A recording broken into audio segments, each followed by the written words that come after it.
অসমীয়া ছবি জগতৰ এটি চিনাকি নাম মানস অধিকাৰী।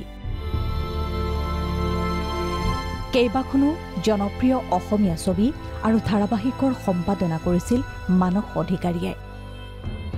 মৎস্যকন্ধা, উজনিৰ দুজনী গাভৰু, জোনাকবিহীন জীৱন, চোৰেণ চোৰৰ পুতেক, প্ৰিয়া মিলনকে ধৰি 20খনৰো অধিক ছবিত ভিডিঅ' সম্পাদনা কৰিছিল মানস অধিকাৰীয়ে। জনপ্ৰিয় ধাৰাবাহিক বিদেশত আপোন মানুহৰ সম্পাদনাৰ দায়িত্বত আছিল মানস অধিকাৰী।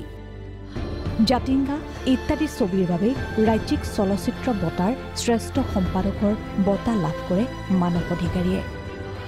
কেন্দ্ৰীয় আৰু ৰাজ্য চৰকাৰৰ সাংস্কৃতিক বিভাগৰ পৰাও বহু বঁটা আৰু সন্মান লাভ কৰিছিল মানস অধিকাৰীয়ে।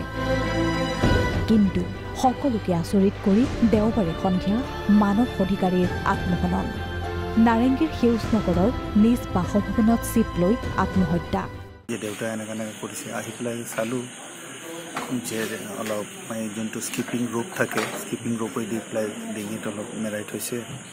আৰু তেতিয়া সেইখিনি সময়তে ল'ৰাটোৱে এইটো খুলি দিলে, ভাবিছে দেউতা বেছি এতিয়া বাচি আছে নেকি, হস্পিটেল লৈ যাব বুলি ফটাফট খুলিলে, কিন্তু দেখা পাইছে যে একো লৰচৰ নাই।